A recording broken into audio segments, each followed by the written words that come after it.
ପିଲାମାନେ ସମସ୍ତଙ୍କୁ ଶୁଭ ସକାଳ। ଆଜି ଆମେ ତୁମ ସାହିତ୍ୟ ବହିର ପଦ୍ୟ ବିଭାଗର ଜନ୍ମଭୂମି ବିଷୟଟି ପଢ଼ିବା। ଜନ୍ମଭୂମି କବିତାଟି ପଢ଼ିବା ପୂର୍ବରୁ ତାର କବି ପରିଚୟ ଓ ପୃଷ୍ଠଭୂମି ସମ୍ପର୍କରେ ଜାଣିବା। ଜନ୍ମଭୂମି କବିତାଟିର କବି ହେଉଛନ୍ତି ପଦ୍ମଚରଣ ପଟ୍ଟନାୟକ। ସେ 1885 ମସିହାରେ ଜନ୍ମଗ୍ରହଣ କରି 1956 ମସିହାରେ ଦେହତ୍ୟାଗ କରିଥିଲେ। ଓଡ଼ିଆ ସାହିତ୍ୟରେ ପଦ୍ମଚରଣ ପଟ୍ଟନାୟକ ଜଣେ ଜଣାଶୁଣା ନାମ। ପଦ୍ମଚରଣ ପଟ୍ଟନାୟକ ଜଣେ ଜାତୀୟବାଦୀ କବି ଥିଲେ। ତାଙ୍କର କବିତାରେ ଜାତୀୟ ପ୍ରୀତି, ଦେଶାତ୍ମବୋଧ ଓ ମାନବ ପ୍ରୀତି ପ୍ରତିଫଳିତ ହୋଇଥାଏ। ପଦ୍ମ ପାଖୁଡ଼ା, ସୂର୍ଯ୍ୟମୁଖୀ, ଆଶାମଞ୍ଜରୀ ଓ ଗୋଲାପ ଗଛ ପ୍ରଭୃତି ତାଙ୍କର କବିତା ଗ୍ରନ୍ଥ ବ୍ୟତୀତ ମହାତ୍ମା ଗାନ୍ଧୀ, ଫକୀରମୋହନ ଓ ନେପୋଲିୟନ ପ୍ରଭୃତି କେତେକ ଜୀବନୀ ପୁସ୍ତକ ମଧ୍ୟ ସେ ରଚନା କରିଥିଲେ। ବର୍ତ୍ତମାନ ଆମେ ଏହି କବିତାଟିର ପୃଷ୍ଠଭୂମି ସମ୍ପର୍କରେ ଜାଣିବା। ପ୍ରତ୍ୟେକ ମଣିଷ ପାଇଁ ଅତି ପ୍ରିୟ ହେଉଛି ତାର ଜନ୍ମଭୂମି। ଜନ୍ମଭୂମିର ସୁଖ ଓ ସ୍ମୃତି ସମସ୍ତଙ୍କୁ ଆନନ୍ଦ ଦେଇଥାଏ। ପ୍ରିୟ ପରିବାର ସହିତ ଦୁଃଖ ସୁଖରେ ମଣିଷ ଜନ୍ମଭୂମିରେ ତାର ଦିନ ଗୁଡ଼ିକ କଟାଏ। ସେହି ଜନ୍ମଭୂମି ହେଉଛି ଜନନୀ ସହିତ ସମାନ। ଜନ୍ମଭୂମିର ଗର୍ବ ଓ ଗୌରବ ରକ୍ଷା କରିବା ସମସ୍ତଙ୍କର କର୍ତ୍ତବ୍ୟ। ଇତିହାସ ଖୋଲି ଦେଖିଲେ ଏହାର ପ୍ରମାଣ ମଧ୍ୟ ମିଳିଥାଏ ଯେ ଯେଉଁମାନେ ଜନ୍ମଭୂମି ପାଇଁ ନିଜକୁ ଉତ୍ସର୍ଗ କରିଦେଇଛନ୍ତି ସେମାନେ ଜନମୁଖରେ ପ୍ରଶଂସିତ ହୋଇଛନ୍ତି। ସେମାନେ ଧନ୍ୟ ହେବା ସହିତ ସେମାନଙ୍କ ପିତାମାତା ମଧ୍ୟ ଏବଂ ଜନ୍ମସ୍ଥାନ ମଧ୍ୟ ଧନ୍ୟ। ବର୍ତ୍ତମାନ ମୁଁ ଏହି କବିତାଟିକୁ ପଢ଼ିବି, ତମେମାନେ ସମସ୍ତେ ଦେଖ। ଯେ ଦେଶେ ଜନ୍ମିଛି ମୁହିଁ ଅଛି ଯେଉଁ ଦେଶେ, ଯେ ଦେଶର ବାୟୁ ବହେ ନିଶ୍ୱାସେ ପ୍ରଶ୍ୱାସେ, ଯେ ଦେଶର ରବି ତାପ କିରଣ ଭିତରେ ତୃଷ୍ଣା ମେଣ୍ଟେ, ଯେ ଦେଶର ସ୍ନିଗ୍ଧ ସ୍ୱଚ୍ଛ ଜଳେ, ଯାର ଫଳ ଶସ୍ୟ କରେ ଜୀବନ ଧାରଣ, ଯାର ବକ୍ଷେ ସଦା ସୁଖେ କରେ ବିଚରଣ, ସେହି ମୋର ଜନ୍ମଭୂମି ଜନନୀ ସମାନ, ଧରା ତଳେ କାହିଁ ଅଛି ତା ସମାନ ସ୍ଥାନ। ଯେ ଦେଶେ ଅଛନ୍ତି ମୋର ପ୍ରିୟ ପରିବାର, ଦୟାମୟ ପିତା ପୁଣି ଜନନୀ ମହର, ସ୍ନେହର ପିତୁଳା ଭାଇ ଭଉଣୀ ସକଳେ, ଶୋଭନ୍ତି ଫୁଟିଲା ଫୁଲ ପରି ମୋର ଘରେ। ଯେ ଦେଶେ ଖେଳର ସାଥୀ ପ୍ରିୟ ବନ୍ଧୁଗଣ, ସାଜି ରହିଛନ୍ତି ଯେହ୍ନେ ନନ୍ଦନ କାନନ, ସେହି ମୋର ଜନ୍ମଭୂମି ଜନନୀ ସମାନ, ଧରା ତଳେ କାହିଁ ଅଛି ତା ସମାନ ସ୍ଥାନ।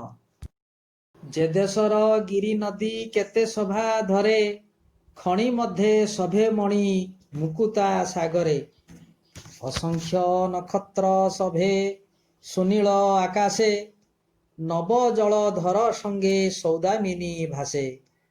ଯେ ଦେଶ କାନନେ ଶୋଭେ କେତେ ତୋରା ଫୁଲ, କଳ କଣ୍ଠେ ଗାଏ ଗୀତ ବିହଙ୍ଗମ କୂଳ, ସେହି ମୋର ଜନ୍ମଭୂମି ଜନନୀ ସମାନ, ଧରା ତଳେ କାହିଁ ଅଛି ତା ସମାନ ସ୍ଥାନ। ଯାର ଅନ୍ନ ଜଳ ଖାଇ ଶରୀର ଜୀବିତ, ଯାହା ନାମେ ଧରା ତଳେ ହୁଏ ପରିଚିତ, ଯାହାର ଗୌରବେ କେତେ ସୁଖର ଉଦୟ, ଯାହାର ପତନେ ହୁଏ ପତନ ନିଶ୍ଚୟ।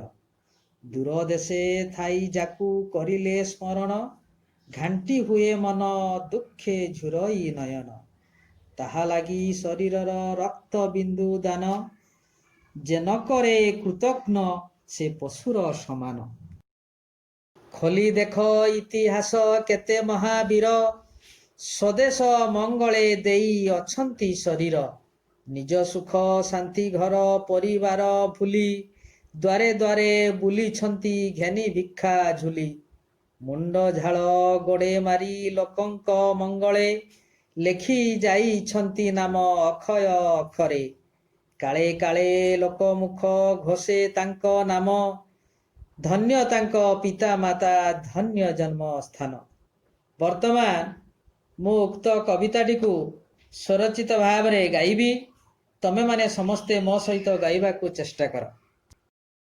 जे देशे जन्मिछि मोहि अछि जेउ देशे जे देशर वायु बहे निश्वासे प्रश्वासे जे देशर रवि ताप किरण भितरे तृष्णा मेंटे जे देशर स्निग्ध स्वच्छ जले जार फल शस्य करे जीवन धारण जार बखे सदा सुखे करे विचरण से ही मोर जन्मभूमि जननी समान धरा तले काहीं अछि ता समान स्थान जे देशे अछंती मोर प्रिय परिवार दयामय पिता पुणी जननी महर स्नेहर पितुला भाई भौणी सकल सभंती फुटिला फूल परी मोर घरे जे देशे खेलर साथी प्रिय बंधुगण साजी रही छंती जेने नंदन कानन से ही मोर जन्मभूमि जननी समान धरा तले काहीं अछि ता समान स्थान जे देशर गिरी नदी केते शोभा धरे खणी मध्ये शोभे मणि मुकुता सागरे असंख्य नक्षत्र शोभे सुनील आकाशे नव जल धर संगे सौदामिनी भासे जे देश का नने शोभे केते तोरा फूल कल कंठे गाए गीत विहंगम कूल से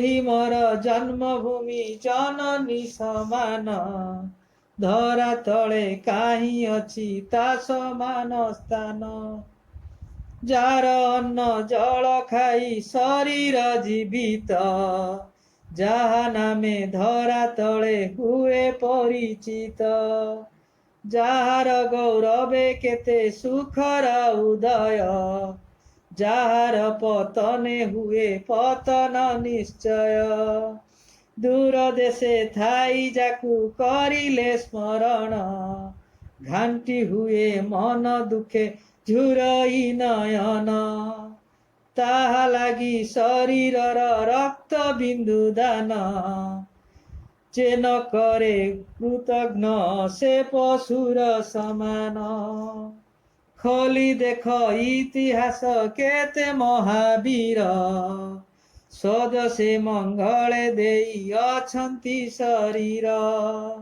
निज सुख शांति घर परिवार भूली द्वारे द्वारे बुली छंती घेनी भिक्षा जुली मुंड झाड़ गोड़े मारी लोकंक मंगले लेखि जाई छंती नाम अक्षय करे काले काले लोक मुख घोषे तांक नाम धन्य तांक पिता माता धन्य जन्म स्थान